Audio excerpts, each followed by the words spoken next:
আসসালামু আলাইকুম। কেমন আছেন? আপু এবং ভাইয়ারা? আমি তো আলহামদুলিল্লাহ অনেক ভালো আছি। আজকে অনেক ভালো আছি। অনেক খুশির একটা খবর আছে আজকে। তো খুশির খবরটা নিশ্চয়ই আপনারা টাইটেলটা পড়ে অ্যাম জানতে পারছেন। তো খুশির খবরটা অবশ্যই আপনাদেরকে শোনাবো। কিন্তু শুনতে হলে পুরা ভিডিওটা দেখতে হবে আর আমার সাথে থাকতে হবে। আর সবসময় সাবস্ক্রাইব করে আমার সাথেই থাকবেন। কেমন? আর একটা লাইক দিয়ে শুনতে থাকেন। খুশির খবরটা কি? তার আগে বলে নেই এটা কি করলাম? এটা অ্যাম একদম ছোট চিংড়ি আছে না? চিংড়ি মাছ? চিংড়ি মাছটা ব্লেন্ডার করলাম।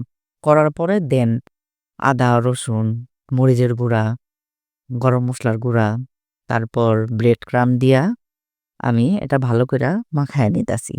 আজকে অ্যাম কি বলে? চিংড়ি কোফতা কারি রান্না করব। তো আপনারা খেয়েছেন কি কোনোদিন? না খেলে আজকেই আমার রেসিপিটা দেখে শিখে নিন। তো ফ্যামিলির সবাইকে নতুন কিছু রান্না করে ওদেরকে অবাক করে দিবেন যে কিভাবে বানাইলাম। সবাই আপনাকে জিজ্ঞাসা করবে, "কিভাবে বানাইলা?" সবাই আপনার কাছে রেসিপিটা চাইবে। এই যে রেসিপিটা দিও, এরকম আরকি। তো আসলে আমার কাছে অ্যাম মানে কি বলবো ৩৬৫ দিনই তো রান্না-বাড়া করি, খাওয়া-দাওয়া করি, তাই না? বেঁচে যখন আছি তো এক রান্না-বাড়া খাইতে আসলে ভালো লাগে না।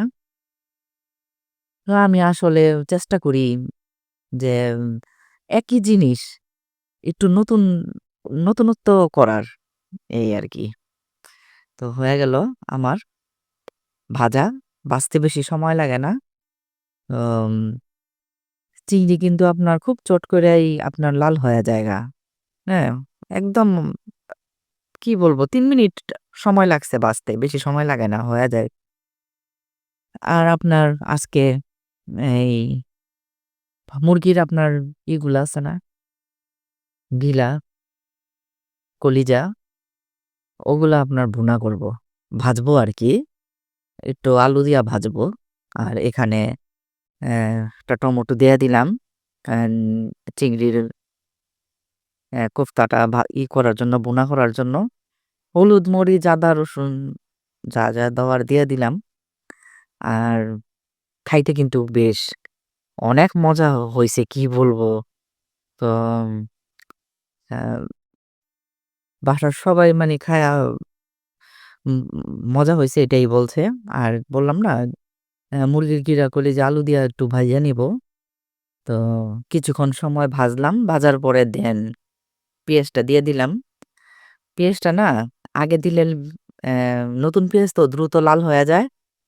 আর আলুটা সিদ্ধ হয় না ওই ক্ষেত্রে। তো আলু আর কলিজাটা আপনার ভালো কইরা আপনার ভাইজা সুন্দর করে আগে দেখছি সিদ্ধ হইছে কিনা, দেন পেঁয়াজটা দিছি। শুধু তো আসলে রান্না করলেই হয় না। সবকিছু মাথায় রাখতে হয়।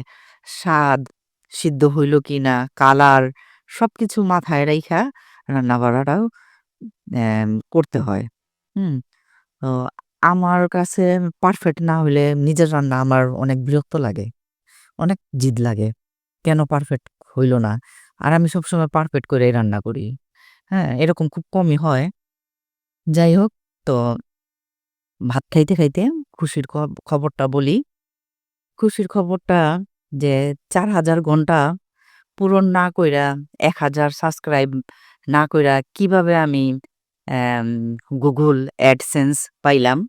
তো সেটাই আপনাদেরকে বলবো খাইতে।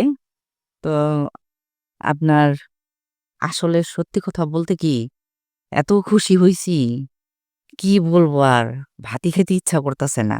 এত খুশি হইছি। মাঝে না খুশি হইলে না কিছু খাইতেও ইচ্ছা করে না, রান্না-বাড়া করতে ইচ্ছা করে না, কাজও করতে ইচ্ছা করে না। তো আসলে এটা আমার না। এটা কি সম্ভব নাকি? যে ১,০০০ ঘন্টা পূরণ হয় নাই, ১,০০০ সাবস্ক্রাইব পূরণ হয় নাইকা। এটা সম্ভব না। এটা আমার না। এটা হইতাছে তাফসিরের। তাফসিরের গেমসের চ্যানেল আছে। তো তাফসিরের চ্যানেলটা থেকে তাফসির অ্যা ২ মাস ধরে চ্যানেলটা খুলছে।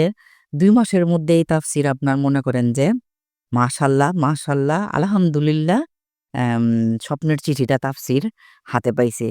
তো তাফসিরও খুশি, আমরা বাসার সবাই খুশি যে আমি এতদিন ধরে চেষ্টা করতাছি এই স্বপ্নের চিঠিটার জন্য আমি পাইতাছি না, কিন্তু তাফসির পাইছে। আসলে আমরা বড় যারা আমাদের হিংসা বেশি। তাই আমরা একে অপরকে সাপোর্ট করতে চাই না। তাই আমরা উপরের দিকে উঠতে পারি না। আর এই ছোট বাচ্চাগুলা যাদের গেমসের চ্যানেল আছে ওদের কিন্তু হিংসা নাই। ওরা একে অপরকে সাপোর্ট করে। দেন আপনার স্বপ্নের চিঠিটাও আপনার দ্রুত ২ মাসের মধ্যে খুইলা আপনার ওর বেশি সময় লাগে নাই। ১৫-২০ দিনেই পাইছে। তো এই ছিল আমার আজকের খুশির খবর। তো আজকে আমি বিদায় নিয়া নেই। আল্লাহ হাফেজ। ভালো থাকেন, সুস্থ থাকেন। কেমন?